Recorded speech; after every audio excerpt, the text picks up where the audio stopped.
Hello everyone. Today I will be retelling a film called Welcome Home. You will definitely like this film. Enjoy watching everyone. The plot of this film surprised me very much. Brian refuses, still haunted by the betrayal. The girl had too much to drink and cheated, realizing her mistake only after it had already ruined their relationship. That evening, Brian is unaware that someone is watching him through a hidden camera. The next morning, the girl prepares breakfast and goes for a run, during which she also recalls her infidelity. These thoughts interfere with her concentration, causing her to fall and injure her leg.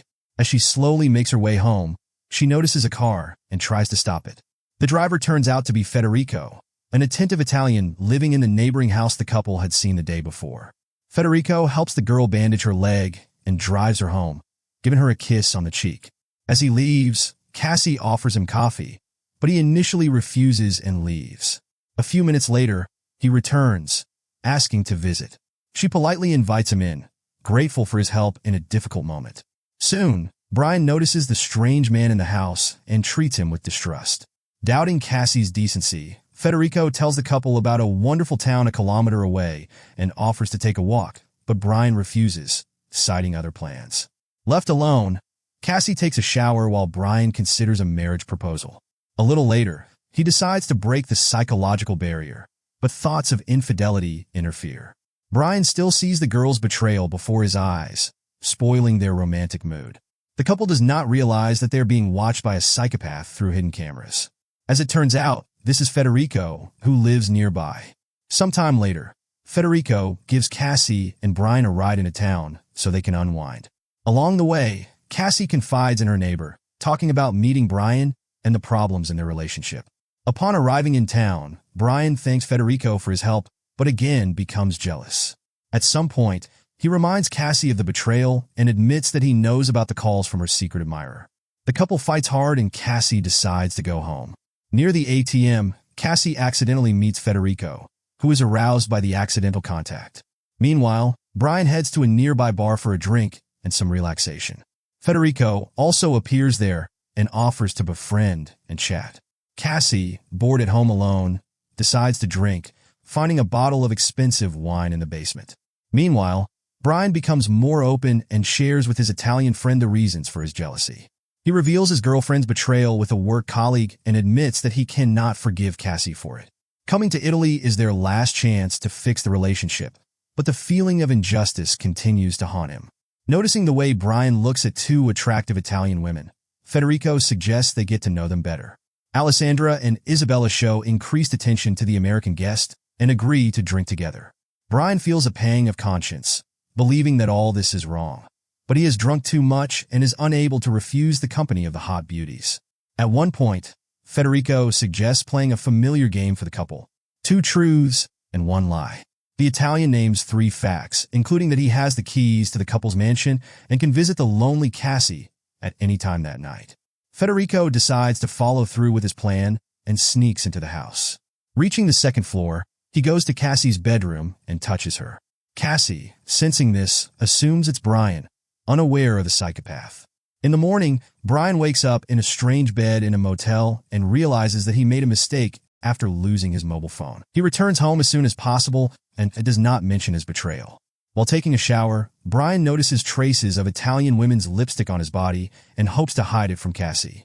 Remembering what Federico said about the keys and wanting to visit Cassie, Brian asks her if they had any guests, but she doesn't recall anyone. Eventually, the couple fights out of unfounded jealousy, and Brian decides to go for a walk. Cassie goes to the bathroom to shower and change, unaware that Federico is still spying on her. At the same time, Brian goes to the next house to talk to the Italian. Once inside, Brian realizes that this building is uninhabitable and that Federico has been deceiving them all along. He may not be who he said he is, and this realization scares Brian into rushing back home. At the same time, Federico visits Cassie and offers her a dinner of rabbit he caught on his last hunt. Back at his house, Brian understands Federico's intentions and tries to get the so-called neighbor out. The Italian is in no hurry to leave and blackmails the American, threatening to tell his girlfriend about his escapade with the 2 attractive women. Fearing exposure, Brian reluctantly agrees to remain silent and endures Federico's unwelcome presence. The evening conversation becomes increasingly tense, with some of Federico's words frightening not only Brian, but also Cassie. Soon, Cassie goes to the kitchen to take the dirty dishes, and Brian again tries to drive Federico away, threatening him with the police.